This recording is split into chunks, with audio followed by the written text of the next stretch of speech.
Buona domenica da Sicilia 24, i titoli di questa edizione. A Palermo il patrocinio del comune al corteo del Gay Pride spacca il centrodestra e diventa un caso, scontro tra il sindaco Lagalla e il vice sindaco Varchi. Il ministro delle imprese Adolfo Urso ha incontrato a Catania il sindaco Trantino e rappresentanti delle forze sociali e delle categorie produttive. Vogliamo segnare una nuova tappa di sviluppo e di crescita della città. Catania ha terminato lo sciopero dei netturbini, ma in città si continua a vivere l'incubo rifiuti. Il neoassessore Tomarchio e i responsabili delle inadempienze pagheranno, ma bisogna cambiare passo. Le isole Eolie tra le mete preferite dei viaggiatori che scelgono la Sicilia. Si allunga la stagione del turismo, prenotazioni sino al mese di novembre. B&B e case vacanza, occhio alle truffe, con l'estate arrivano i suggerimenti della polizia postale per evitare inganni e raggiri online.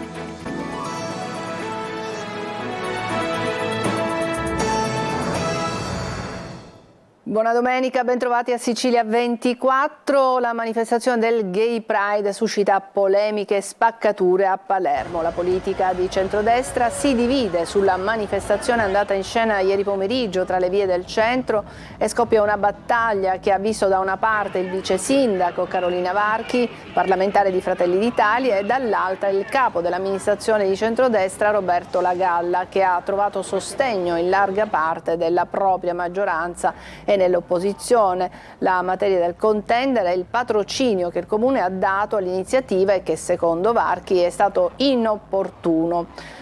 La Varchi infatti ha detto non ha alcun senso concedere questi patrocini a manifestazioni che hanno una chiara connotazione politica e ideologica, schierandosi apertamente contro il governo nazionale e più in particolare difendendo la pratica aberrante della surrogazione di maternità. La Galla prova a evitare lo scontro frontale con gli alleati di Fratelli d'Italia e parla di legittima espressione del pensiero da parte della sua vice, ma sottolinea nella qualità di sindaco il dovere di interpretare non il pensiero dominante, ma tutte le sensibilità che stanno all'interno della comunità.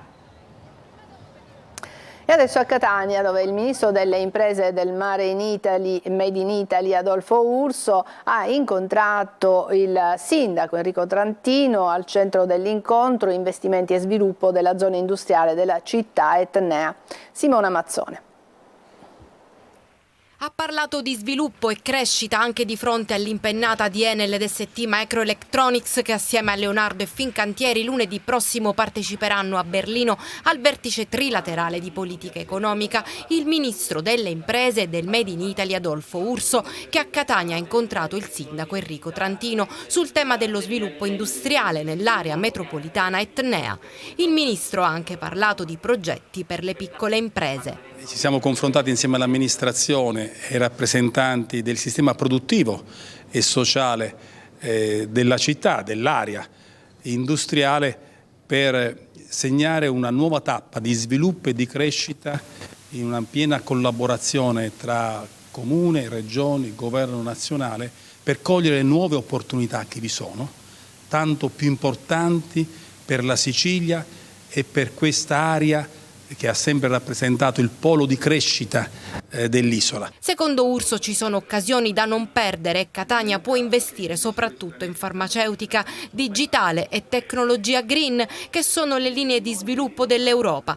Anche l'aeroporto per lo sviluppo turistico che può avere l'intera Sicilia. Il sindaco Trantino, che ha incontrato il ministro con i rappresentanti delle forze sociali e delle categorie produttive della città, ha rilanciato sulla programmazione 2021-2027. Quest'anno, secondo il primo cittadino, occorre piuttosto che destinare risorse a pioggia alla Regione che vengano assegnate per eseguire e realizzare quelle ipotesi progettuali che sono già concrete.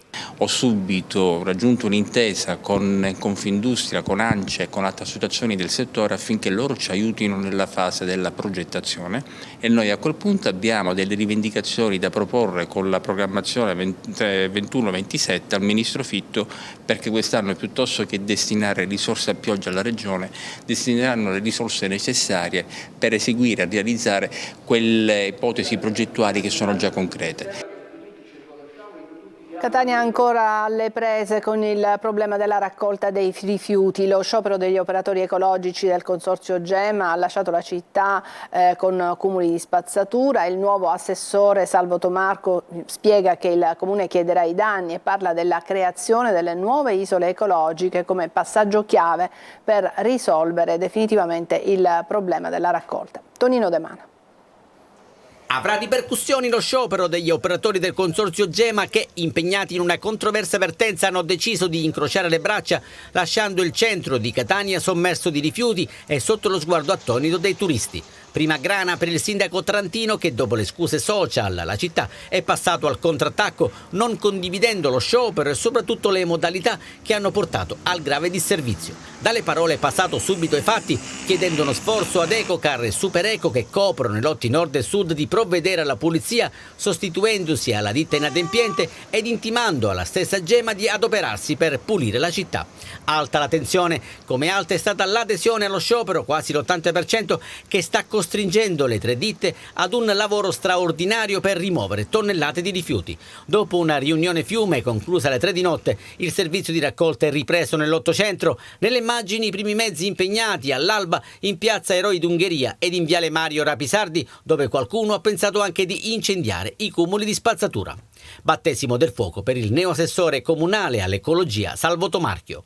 Ovviamente il costo extra di questa operazione non può che essere imputato alla ditta inadempiente, unitamente alle penali previste da capitolato. Userete il pugno duro contro Gema?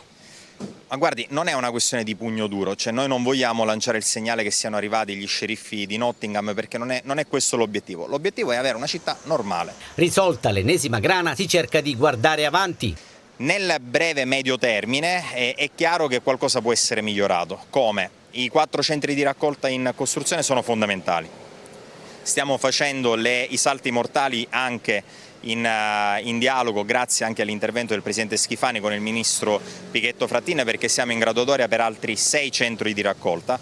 Qualora Catania arrivasse da qui a un anno a 12 centri di raccolta, significherebbe un centro ogni 25.000 abitanti. Immaginiamo microaree, microzone in cui sperimentare una raccolta che preveda dei premi, delle premialità per chi differenzia. Premialità per chi differenzia, ma anche stanare chi invece deturpa la città.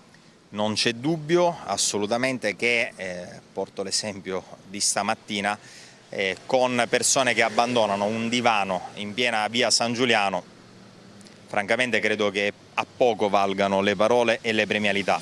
Un divano in pieno centro, il soggiorno a Catania rischia di trasformarsi in un mortificante tour tra rifiuti piccoli, grandi ed ingombranti. Parliamo di vacanze, di viaggi. Tra le mete preferite dei siciliani ma anche degli stranieri ci sono le isole Eolie, dove la stagione turistica si è allungata con prenotazioni che arrivano sino a novembre, a confermarlo gli operatori del settore. Eva Spampinato. Volevamo staccare un attimo dalla vita lavorativa per 2 giorni. Una valigia leggera, un biglietto per l'aliscafo e via, destinazione Eolie, dove il tempo è sospeso e l'estate è finalmente entrata nel vivo. Qui siamo a Salina, la più verde e rigogliosa delle 7 sorelle del Tirreno, le isole Eolie. È un'isola che proprio ti permette di vivere una vita lenta, cioè proprio rilassante. Dall'altro lato dell'isola proprio un tramonto bellissimo. I turisti americani ne rimangono affascinati. Look around, it's incredible. Questa coppia arriva da Miami ed è rimasta stupefatta dalla bellezza dei paesaggi e delle spiagge. Nulla di paragonabile a Miami Beach, con tramonti che rimangono nel cuore. Untouched piece of paradise, really very beautiful. E poi c'è il cibo, capperi, cocunci, malvasia delle lipari, granita e il famoso pane cunzato, una tappa che non può mancare. Quando hanno saputo che avremmo fatto le vacanze alle isole Eolie ci hanno praticamente obbligato a venire. Truffe per chi prenota una vacanza online, arrivano i consigli della polizia postale di Airbnb. Emanuela Corsi. Estate, tempo di vacanze ma anche di truffe, soprattutto per chi cerca un alloggio su internet. Per evitare che la tanto agognata vacanza si trasformi in un incubo, la polizia postale, in collaborazione con Airbnb, ha avviato una campagna per aiutare i meno esperti a riconoscere e stare alla larga dai tentativi di raggiro più diffusi, individuando i profili più comuni dei truffatori e i consigli per smascherarli. Testimonial dell'iniziativa il guru della comunicazione digitale Marco Camisani Calzolari. Occhio agli affari, anche quest'anno noi ci rivolgiamo agli utenti meno esperti, a coloro che vogliono fare un affare per una casa vacanze. Airbnb, ricorda la Polizia Postale, non è un'agenzia immobiliare, ma un portale di intermediazione tra host e guest, che garantisce però alcune protezioni in caso di truffe. Attenzione quindi a chi propone di lasciare il portale per accordarsi privatamente tramite bonifico con la promessa di uno sconto, oppure al proprietario che finge di essere all'estero. Mai fare bonifici, mai uscire fuori dalle piattaforme, mai avviare delle comunicazioni dirette con chi fuori chiaramente dalle piattaforme, ad esempio tramite WhatsApp, tramite mail, direttamente con chi ci offre il bene o il servizio. E infine attenzione agli alloggi esca. Gli alloggi esca sono alloggi inesistenti. Delle immagini, dei video costruiti apposta adatte dai truffatori per attirare l'attenzione delle vittime. Il sito con le immagini, le foto non esiste e la vittima cade allettato dall'estrema convenienza del prezzo applicato. Nella migliore delle ipotesi viene chiesto all'utente un cambio di sistemazione, ovviamente non all'altezza di quella prenotata. Nella peggiore, l'alloggio per una vacanza da sogno non esiste. Su questo punto intervengono anche le associazioni di categoria. Fare un incrocio semplice tra l'indirizzo e le foto esterne di quell'immobile con Google Maps, che ti permette oggi con una dimensione a 3D addirittura di vedere se effettivamente quello che ti propongono è una pinocchiata oppure è vero. Dovrebbe mettere in allarme anche un prezzo troppo competitivo per la settimana di Ferragosto, per esempio, descrizioni dell'alloggio particolarmente vaghe, la totale mancanza di recensioni o un profilo utente creato soltanto da pochi giorni. Breve pausa, ci vediamo tra poco.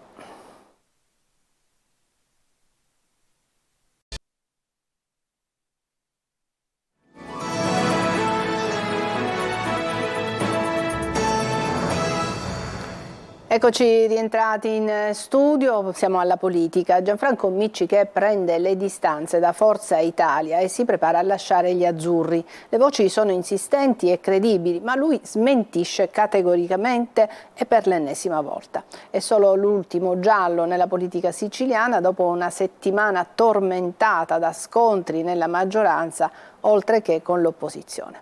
Manlio Viola.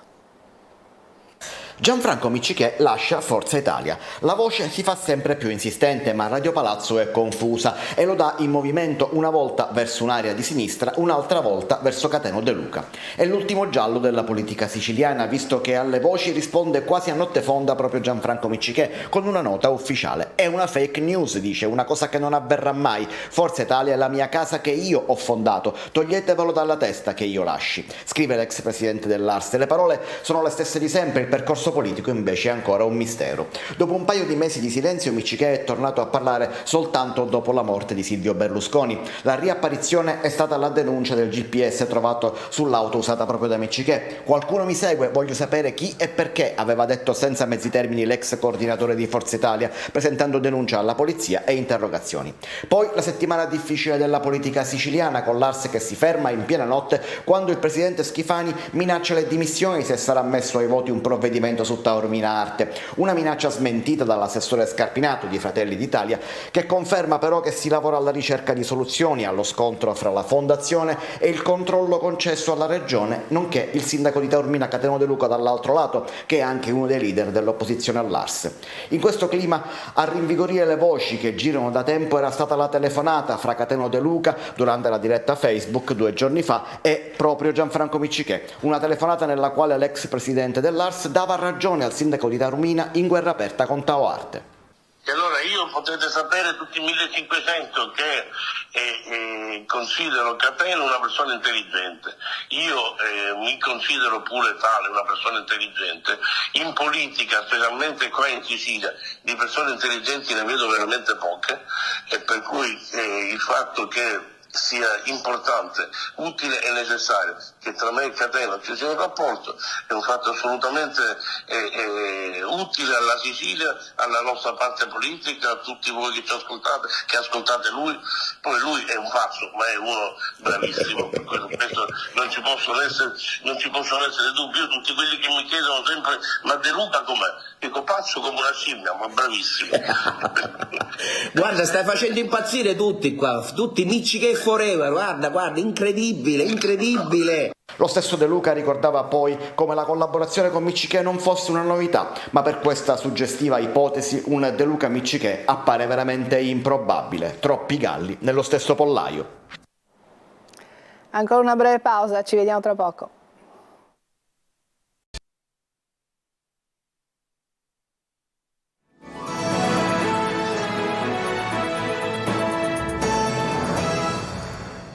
Ed eccoci alla pagina sportiva, prima festa del calcio siciliano a Palermo. Il presidente del comitato regionale della FIGC, Sandro Morgana, dice è stato il coronamento di una stagione straordinaria.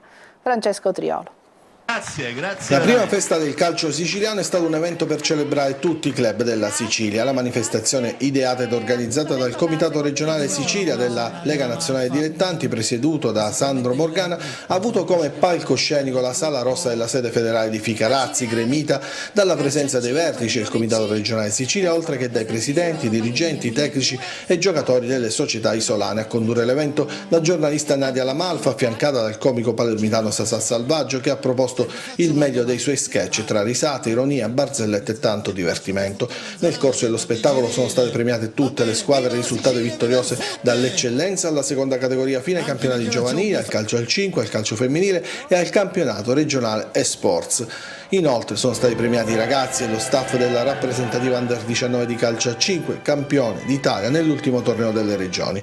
Premi speciali sono stati quelli al miglior giocatore della stagione, Antonino Carbonaro, capocannoniere dell'eccellenza con la maglia della Leonzio, migliore allenatore Nicolò Terranova, vincitore del girone A dell'eccellenza sulla panchina dell'Acracas. Il premio come migliore arbitro è andato a Davide Patti della sezione di Palermo. È stata veramente la naturale chiusura di una stagione meravigliosa, di una stagione nella quale abbiamo veramente detto che per la prima volta dopo l'esperienza del Covid abbiamo ripreso senza nessuna preoccupazione, senza nessuna paura, e quindi c'è stata una grande risposta delle società in senso di partecipazione ma anche in senso tecnico-sportivo, perché sono stati campionati di grande intensità sotto il profilo sportivo.